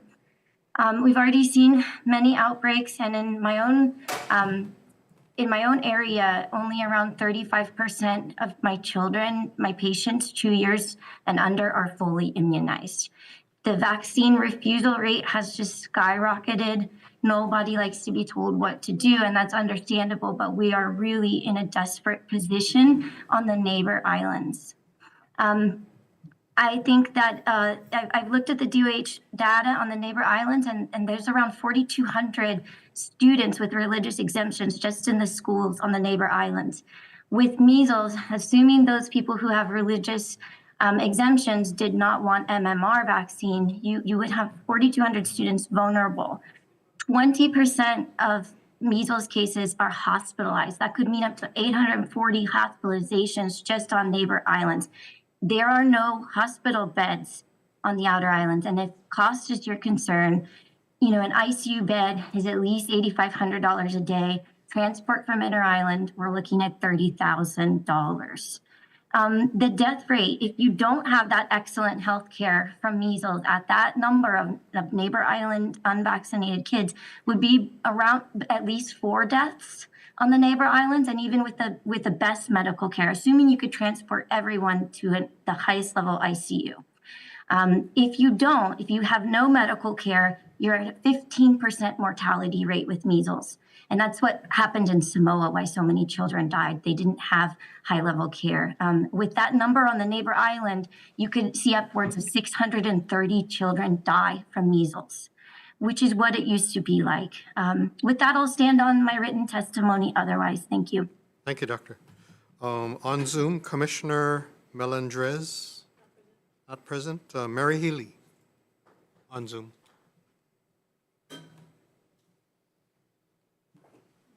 Mary Healy. Hi, I'm sorry. It took a minute to connect. Mary Healy, I stand in opposition to this bill. I have a problem with the state of Hawaii for a number of reasons. The fiscal responsibility, the fact that there's a majority of the citizens of Hawaii who are greatly concerned, and throughout the nation, 77% of the nation at this point does not trust the CDC. And I just want to read you a recent article from Children's Health Defense. Hawaii, religious exemptions, and measles. Will the playbook work again? This article basically came to me when I was researching this particular topic. And it talked about how California in 2015 and New York in 2019 abolished the right of religious exemptions. The state of Hawaii is overreaching, pushing these vaccines onto people, especially when a lot of these vaccines are toxic. They cause irreversible health consequences, and it comes from in the wake of recent measles outbreaks. I understand the concern with measles. Maybe we can enlighten the community about measles in particular, but that doesn't mean that we should be funding all of these vaccines with just the director of health kind of acting as a czar, or, the ultimate decider of what people should be required to put into their bodies in this state. And, Hawaii is a very special place because we have the Hawaiians here. We have a population who have been underserved and have been historically not taken care of. And a lot of these vaccines cause things like, how about infertility? So why are we going to fund the extermination potentially of a race of people? And that goes out to everyone who's being forced, child or adult, to potentially who could be forced to take these vaccines. And thank you. so I'm going to ask you to summarize, please. Yeah, in summary, I'm 100% against this bill. I think you all should vote no. I think there's so many reasons that other testifiers said that make it just easy to vote no on this. Thank you. And I hope that each of you will look into the Children's Health Defense. I became acquainted with it. Thank you very much. Anyone else wishing to testify on SB 1434 on Zoom or in the room? If not, members' questions. I'm sorry, did you wish to testify? Please step forward and tell us who you are.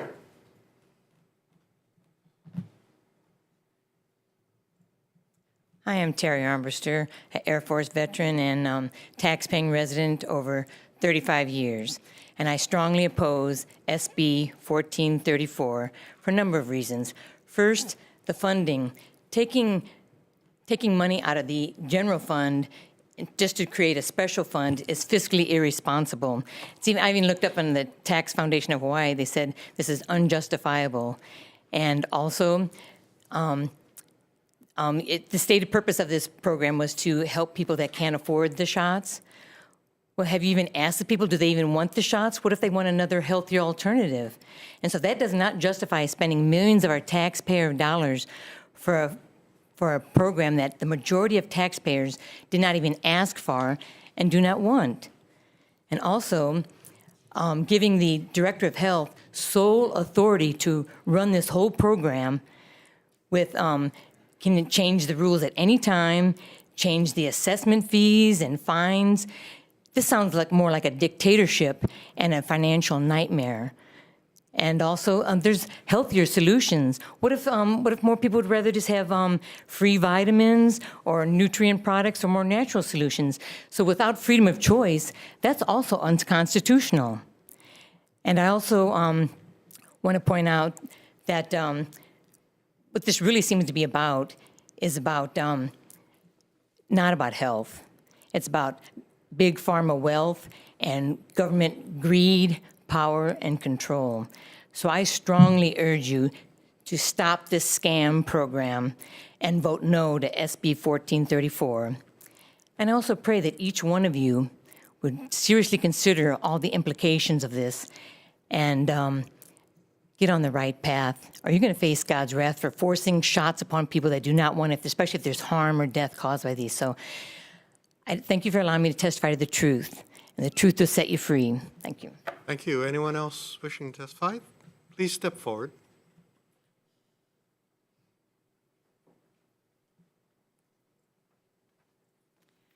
Aloha. My name is Kim Cordery. I am a part of Aloha Freedom Coalition that represents 21,000 members. Not members, actually followers. I am strongly opposed to 1434 for multiple reasons that were stated already. But first of all, this is a bill that has been proposed by Josh Green. I'm not sure if you're aware, but Josh Green was actually unofficially or illegitimately inaugurated. I'm not sure if you're aware of that, but under... Can you stick to the substance of the bill, Okay, please? this to me is relative because this bill has been proposed by Josh Green, and he was illegitimately I'm going to ask inaugurated. you to please stick to the substance of the bill, which is establishment of an immunization fund. I'm adamantly opposed to this because I believe this is an agenda on his part. And just some questions that I would ask. What 14 states have adopted the universal immunization funding program? 36 states have not adopted such a funding purchasing program. Why? I would hope you're asking yourself why. And who is funding the Universal Immunization Special Funding Program? According to SB 1434, assessed entities, health insurers in the state that is not federally funded. So does that include HMSA? This was earlier spoken of. Included HMSA, Kaiser, TRICARE, et cetera. Who is funding these programs? I am completely opposed to this, and going back to my issue with Josh Green not being inaugurated, he was inaugurated prior to the election being certified. That is the reason why he is illegitimate. Thank you. Thank you. Thank you very much. Last call for anyone wishing to testify. You already testified. Thank you. Anyone else wishing to testify? If not, members, any questions? Vice Chair? Oh, sorry. Okay, if not, let's move on to decision making. I appreciate all the testifiers and members for the discussion. First bill we have is SB 1441, transition of the Oahu Regional System from the HHSC to the Department of Health. I do want to advance this bill to disengage DOH from operating Maluhia and Leahi hospitals, but I think we do want to ensure that we utilize Leahi Hospital as a care facility for state hospital patients who are stable enough to be discharged but have no other place to go. So with that in mind, I'd like to move the bill forward, but also include the DOH and Oahu system proposed amendment as a new Part 4. Also adopting technical amendments for clarity, consistency, and style, and also inserting a defective date, July 1st, 3000. Members, any questions or comments or concerns? If not, Vice Chair for the vote. Thank you, Chair. Members voting on Senate Bill 1441, Senate Draft 2, Chair's recommendation is to pass with amendments. Chair votes aye, Vice Chair votes aye. Member Amato. Aye. Member Chen. Aye. Member Martins. Member Olds. Aye. Member Takanouchi. Aye. Member Alcos. Member Garcia. Aye. Thank you, Chair. Your measure has been adopted. Thank you. The next bill is SB 1443, providing a pathway for discharged state hospital patients to possibly enter the community via private facilities. I'd like to move the bill forward. It currently has a defective date. I'd like to adopt House draft to make it effective upon approval. Any questions or comments? If not, Vice Chair. Thank you, Chair. Members voting on Senate Bill 1443, Senate Draft 1, Chair's recommendation is to pass with amendments, noting all members present. Any members voting no? Any with reservation? Chair, your recommendation is adopted. Thank you. This next bill, SB 1322, is an important bill that basically clarifies and expands the all of the statutes relating to mental health and how we treat those who are undergoing mental health and substance abuse problems. It does clarify, most importantly, the procedures for police who encounter people with mental health and substance abuse problems. And what it does is clarify that they not immediately go to jail, but also not necessarily to the ER either. And it does so by involving mental health emergency workers to make that determination. So I definitely want to move this forward. I'd like to adopt the amendment proposed by Queens Health System on page 8 relating to 1334D. Also like to adopt their suggestion that we change the bill from 72 hours detention to 48 hours. I'd like to adopt the Attorney General's amendment on immunity from liability for emergency workers. I know that's been subject to discussion. I do want to move this forward, though, so that the next committee, which is the Judiciary and Hawaiian Affairs Committee, so, you know, they have the legal experts, and I'd like to have them discuss this in more depth. Finally, technical amendments for clarity, consistency, and style. That's it. Members, questions, comments? If not, Vice Chair. Thank you, Chair. Members voting on SB 1322 SD2, Chair's recommendation is to pass with amendments, noting all members present. Any members voting no? Any with reservation? Chair, your recommendation is adopted. Thank you. SB 1422 relating to the Vital Statistics Modernization Fund, which is vital. I'd like to move this forward with a House draft effecting the date, and in the report, committee report, note that the amount that is expected from these fees is $625,000. Any questions or comments? Representative Amato. Thank you, Chair. I'll be voting with reservations. While the Department of Health is okay with the proposed funding of $340,000 in HB 300, I want to note, however, that the House does not concur with item HTH 560. And then I also note that under HRS 321.421, the program is required to publish its data, and yet there is still nothing since 2011. And that last publishing was based on 20-year-old data. That data is critically important for public health programs, so I'm again requesting that the Children with Special Health Needs branch under DOH follow that law. So I'm voting with reservations to keep the discussion alive and to make sure our state teratology birth defect data collection is adequately funded and reported as law requires. Thank you, Chair. Thank you. I appreciate that, Representative. Vice Chair for the vote. Thank you, Chair. Members voting on SB 1422 SD1, Chair's recommendation is to pass with amendments, noting all members present and Member Amato voting with reservations. Any other members voting with reservations? Any members voting no?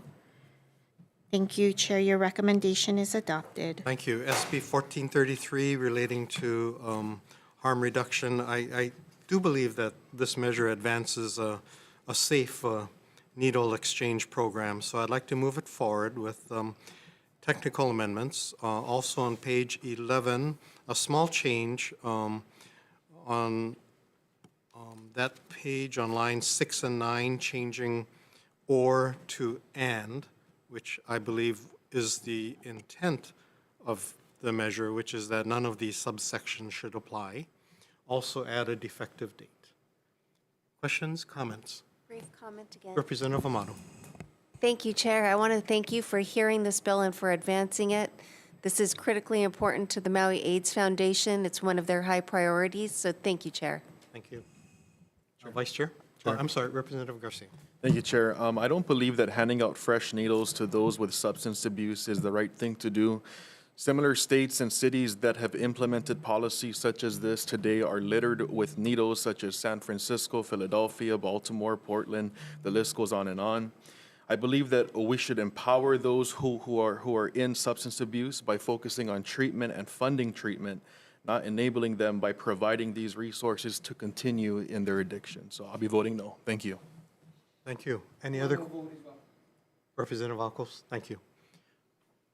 Any others? If not, Vice Chair for the vote. Thank you, Chair. Members voting on SB 1433, Senate Draft 2, Chair's recommendation is to pass with amendments, noting the no votes from Member Alcos and Garcia. Any other members voting no?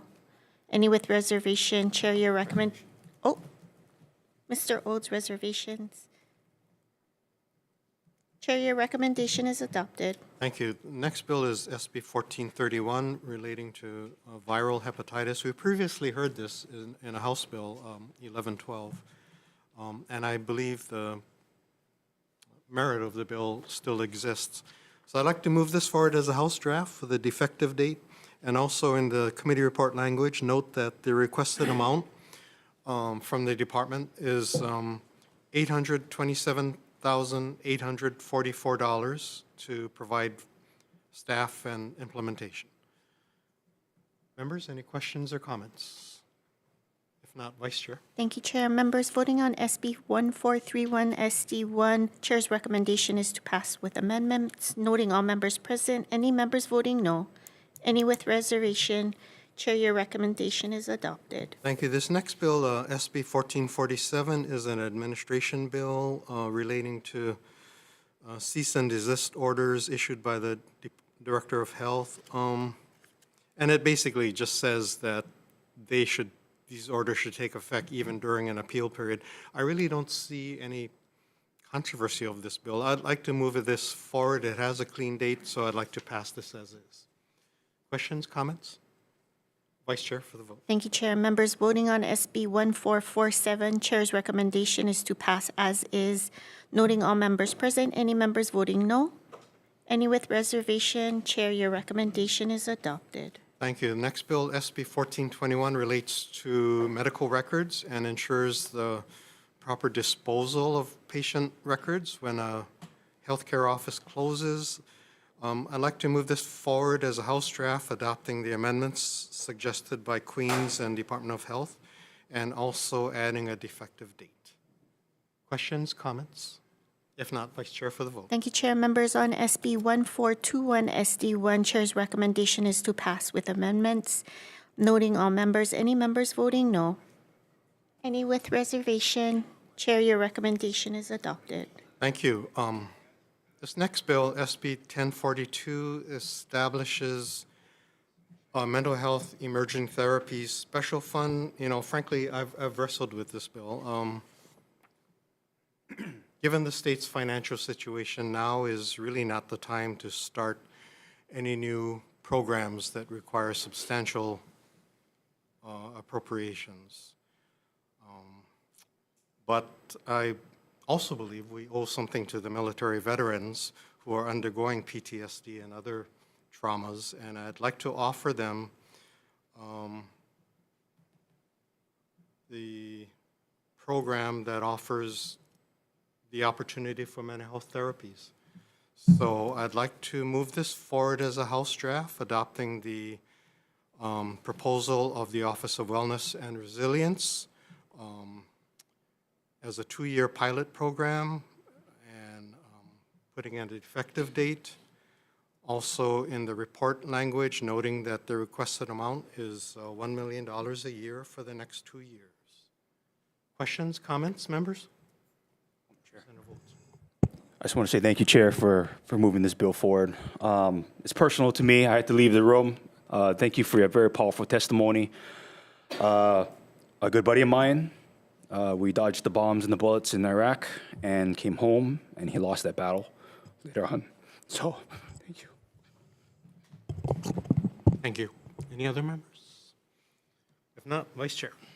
Thank you, Chair. Members voting on SB 1042 SD1, Chair's recommendation is to pass with amendments, noting all members present. Any members voting no? Any with reservation? Chair, your recommendation is adopted. Thank you. Our final bill, SB 1434, relating to universal immunization. You know, we considered this bill previously as House Bill 1112. I believe the need still exists, and I think this measure is still warranted, so I'd like to move this forward to make vaccinations accessible and affordable. Move this forward as a House draft with technical amendments, also adding an effective date. And in the report, and also adopting the amendments suggested by Department of Health.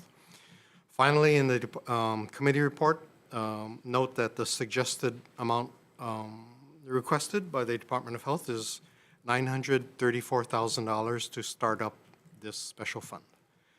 Members, questions, comments, concerns? If not, Vice Chair for the vote. Thank you, Chair. Members voting on SB 1434 SD1, Chair's recommendation is to pass with amendments, noting all members present. Any members voting no? No vote. Okay, guys, thank you. Any with reservations? Thank you. Chair, your recommendation is adopted. Thank you. We're adjourned.